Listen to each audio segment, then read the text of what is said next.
Wow! So, ito na yung mga blessings, guys. This is abundance of money, wealth, riches. Ito yung mga blessings. Guys, talagang pagpapalain kayo ng bonggang-bongga pagdating sa kaperahan. Maganda yung daloy ng pera, maganda yung pasok ng pera sa inyo. Very secure, very financially secure kayo, financially stable for some. Ibig sabihin talagang maganda yung pasok ng pera sa inyo. So, kubrahin nyo na to, guys, no? Pag sinabing kubra, di ba, ganon, kubrahin nyo na itong mga blessings na to, itong mga abundance of money, wealth, riches na yan. So, imain-man nyo na lahat yan, guys.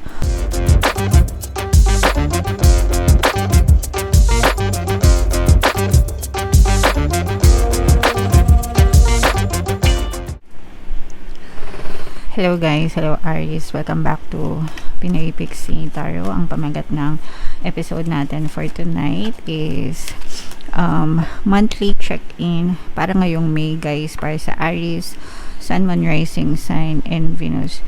If in case hindi kayo nakaresonate, guys, dun sa monthly reading nyo for May, pwede nyo panoorin tong video na to, baka nandito yung energy nyo, Aries. So, unahin natin tong deck na to. Ito yung mga angel messages para sa inyo. So, we have Imagine, mga kapiksi. Ito, guys, this is advising you to use the power of your imagination, visualization, daydreaming, guys, no? Para ma-attract or ma-manifest nyo yung mga bagay na gusto nyo sa buhay nyo. Excuse me, guys. Sorry. So, ang paggamit ng imagination or visualization is a very, very effective tool, guys, no? Sa pagmamanifest ng mga bagay na gusto natin mangyari sa buhay natin, mga kapiksi. Okay? So, samantalahin nyo yan. Huwag yung sayangin. Use it to your advantage, guys. Okay? Alright. And another message for you, Aries. Ito, this is more on negative, guys. Never ending story. Ibig sabihin nito, guys, may mga bagay na paulit-ulit kayong iniisip kaya hindi siya nababago, no? Paulit-ulit kayong especially yung mga negative, guys, no? Something that happened in the past, something na pinroblema nyo dati, something na nangyari dati, tapos hindi pa kayo naka-move on, paulit-ulit nyo pang naiisip, kaya hindi pa rin nagbabago yung sitwasyon nyo.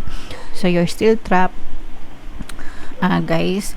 So, you have to put an end to this, no? Kailangan yan tapusin yung pattern para hindi na kayo mag-suffer, mga kapiksi. And para magbago na rin yung direction nyo, para maka-move on na rin kayo, guys. So, kailangan dito magkaroon ng acceptance and forgiveness. I-accept nyo na tapos na yon, and forgive yourself and forgive other people for hurting you, mga kapiksi.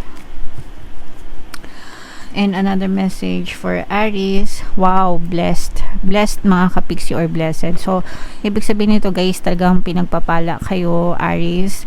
Panoorin nyo yung blessings energy natin, yung blessings reading natin dun sa previous episode, guys, para malaman nyo kung ano yung mga blessings nyo for this May, no? Pero, ibig sabihin nito, guys, you will be blessed or you are blessed ngayong buwan na to, Aries. Okay? Alright. So, yeah. Comment down below if naka-resonate kayo dyan. So, shuffle natin to. Mga kapiksi, hanapin natin yung energy ng Aries. Habang sinashuffle ko to, guys, panoorin nyo muna yung video natin regarding sa ating paano mag-manifest ng abundance video course. Kapiksi, sawa ka na ba sa mga struggles at hirap sa buhay mo? Masipag ka ba at masikap sa buhay ngunit hindi ka pa rin umaasenso? Ilang beses ka na bang nag-attempt mag-negosyo at mag-invest pero palagi ka pa rin nalulugi? Sa pagkakataon na ito ay maaaring may subconscious beliefs ka na nagiging balakid sa iyong pag-unlad at pagyaman. Introducing, paano mag-manifest ng abundance video course. Dito ay matututunan mong ma-overcome ang mga balakid mo para tuluyan ka ng umunlad, umasenso, sumagana, maging matagumpay, successful at maswerte sa iyong kabuhayan, pera, trabaho, negosyo, salapi at kaperahan ng bonggang-bongga. Dali, mag-send na ng email sa pinoypixie@gmail.com at simulan na ang iyong pagyaman ngayon. Alright, so sa lahat ng gusto mag-avail ng course, guys, mayroon tayong paano mag-manifest ng abundance video course, paano mawala ang third party at magkaroon ng harmonious na relationship, paano pabalikin si ex or vice breakup. Sa mga interesado, guys, mag-send lang kayo ng email sa pinoypixie@gmail.com. And sa mga naghahanap ng pampaswerte, guys, mayroon tayong money shaker jar. Ito yun, guys, super effective na pampaswerte nito, guys. Ang dami ng success stories niyan at saka itong mga bracelets. So ito yung ating WhatsApp number, guys. Chat nyo lang ako sa gusto mag-avail. So So, Aries, kayo ay represent ng King of Wands sa ating spread. Kung ano lang yung makaresonate sa inyo, take that message. Wow! So, ibig sabihin nito guys, ngayong May, maganda yung daloy ng pera sa inyo mga kapiksi, no? As is, guys, ibig sabihin may lumalabas pero may pumapasok din mga kapiksi. So, make sure na ayusin nyo rin yung mga expenses nyo. Focus tayo muna dun sa mga basic needs natin. Yun palagi yung unahin natin mga kapiksi. And if there's more than enough, you can save and you can invest. Pero maganda guys kung mag-build kayo ng inyong mga emergency funds mga kapiksi. And eto, wow, so these are dreams coming true mga kapiksi. Ibig sabihin guys, unti-unting sinasagot ng universe yung mga dasal nyo, at saka yung ibig sabihin guys, parang feeling nyo abot na yung mga pangarap nyo sa buhay mga kapiksi, okay? Pero syempre guys, ito kailangan ng effort. Kapag nagdadasal guys, no, make sure na nag-effort kayo. Hindi lang, kumbaga hindi lang inaasa sa dasal lahat guys. You are a co-creator mga kapiksi. So, nasa Diyos ang awa, nasa tao ang gawa. So, make sure nagdadasal kayo, pero kumikilos din kayo guys, okay? Ito yung sinasabi nating never-ending story na yung iba sa inyo guys, hindi pa makamove on, nakahang pa guys, na na-stuck pa kayo sa past. Mga kapiksi, you are still trapped, no? And ito rin, ito yung isa sa mga dahilan kung bakit hindi kayo makamove on, or kung bakit parang nabablock, no? Yung magandang kabuhayan for some, although hindi naman lahat guys, no? Kasi kapag hindi pa kayo nag-move on, sometimes or most of the time talaga nagiging balakid yan sa sarili nyong kasiyahan, kaligayahan, and sometimes even yung kasaganaan mga kapiksi. So, sabi ko nga kanina guys, learn to forgive other people and forgive yourself as well. Patawarin nyo na rin yung sarili nyo guys, and i-accept nyo na, tapos na yon. Huwag nyo nang hayaan na magdusa kayo Aries. See? So, again, the message is the same guys. You're still trapped. Hindi pa kayo naka-move on guys. So, kailangan nyong ayusin yung sarili nyo. Work on your healing guys. Work on acceptance. Work on forgiveness. Yan talaga yung susi guys para maka-move on kayo. Okay? Wow! So, ito na yung mga blessings guys. This is abundance of money, wealth, riches. Ito yung mga blessings. Guys, talagang pagpapalain kayo ng bonggang-bongga pagdating sa kaperahan. Maganda yung daloy ng pera, maganda yung pasok ng pera sa inyo. Very secure, very financially secure kayo, financially stable for some. Ibig sabihin talagang maganda yung pasok ng pera sa inyo. So, kubrahin nyo na to guys, no? Pag sinabing kubra, di ba, ganon, kubrahin nyo na itong mga blessings na to, itong mga abundance of money, wealth, riches na yan. So, imain-man nyo na lahat yan guys sa comment section. Yung iba talagang feeling ko mananagana kayo sa kaperahan ngayong season na to mga kapiksi.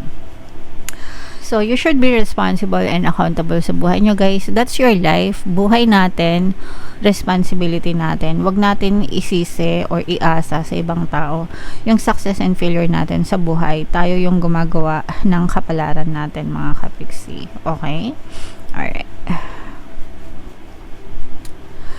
And, eto naman, guys, no? For some of you, I'm sensing na, ito, guys, again, no, hindi pa kayo makamove on, trap pa kayo dun sa mga negative na sitwasyon. Yung iba, parang feeling ko may nagsusorry na sa inyo, pero medyo matigas na yung puso nyo mga kapiksi, and hindi na kayo tumatanggap ng forgiveness guys, no? So, you have to work on forgiveness guys para tuluyan kayo makamove on, kasi if not, paulit-ulit lang kayong masasaktan mga kapiksi. Yung iba kasi parang masyado ng maraming galit sa puso nyo Aries, okay? Ayan, so ibig sabihin dito guys, for some of you, papunta kayo sa mga greener pastures mga kapiksi. Yung iba pwedeng nag-experiment or naghahanap guys ng mas magandang direction sa buhay. Yung iba, you are chasing after your dreams mga kapiksi, lalo na kung meron kayong balak mag-abroad or pangarap nyong mag-abroad or pangarap so pangarap nyong basta ganon movement, no? Progress, guys. So, lalo na doon sa mga mag-abroad, guys. So, feeling ko, kung ano talaga yung hinahanap mong destiny or feeling mo nakatadhana para sa'yo, ipaglalaban mo talaga siya. And you will chase after your dreams, Aries. And wow, so eto, hindi ko sure kung matutuwa kayo or hindi, guys. Pero somebody from your past, maaari magparamdam sa inyo, guys, no? So, yeah, maaari magparamdam, mag-reconnect sa inyo. Pwedeng mga ex-lovers, mga kapiksi. Pero ito, guys, this person, ini-stock na kayo nito, guys, no? So, ini-stock na kayo, nakikibalita na sila. Hindi ito mapakali sa pagtulog niya. Lalo na kung ano, guys, pinapakinggan nyo yung pampabalisa subliminal natin. Pakiramdam ko, balisa itong person na to kakaisip sa'yo. Especially kung guilty siya. Kasi iniisip niya yung mga kasalanan niya. Kung pinapakinggan nyo, guys, yung ating pampakonsensya subliminal. So, kapag may kasalanan nyo sa'yo yung isang tao, pero sa ano lang yun, guys, romantic relationship. So, kung may kasalanan sila sa inyo and gusto nyo sila mag-sorry sa inyo, pakinggan nyo yun, guys, kasi hindi yun mapapakali. Hanggang di sila humihingi ng tawad sa inyo. Pwedeng hindi pa sila nagsusorry sa inyo right now, pero hindi na yun napapakali. Sabihin nyo, kapiksi pinapakinggan ko pero hindi naman siya nagsasorry. Kahit hindi siya mag-sorry sa inyo, pero hindi sila napapakali. Okay? And matatahimik lang sila kapag nag-sorry sila sa inyo, mga kapiksi. So, inuusig talaga sila ng konsensya nila. Okay? Alright. So, yeah. Comment down below, Aries, if feeling nyo naka-resonate kayo. Guys, itong mga blessings na to, no? Yan. Mga blessings sa pera, especially. Itong mga dreams, mga pangarap nyo, no? Dreams coming true. Yan yung mga magagandang energy natin for you guys. So, i-mind nyo na yan. Sa comment section and comment down below if naka-resonate kayo. So, ito guys, sa love. Tingnan natin yung love message or love advice for you. Unbreakable love. Ay! This person has genuine love for you. You can overcome any issues that may arise. So, sa mga kapiksi natin, no, maaring very harmonious yung relationship nyo. Guys, ibig sabihin talagang totoong mahal kayo ng person mo. Ipaglalaban niya, gagawin niya ang lahat para sa inyo, mga kapiksi. Okay? Kilig-kilig naman kayo dyan. So, yeah. Comment down below, guys. If feeling nyo naka-resonate kayo dyan, lahat ng mga magaganda, i-mind nyo sa comment section, guys. And for more tarot readings, ito yung playlist nyo. Ito naman yung ating success stories ng paano mag-manifest ng abundance video course. Panoorin nyo itong video natin, guys, about money shaker charts. Thank you for liking, sharing, and subscribe. See you next time, guys. I love you all. Have a nice day. Bye-bye.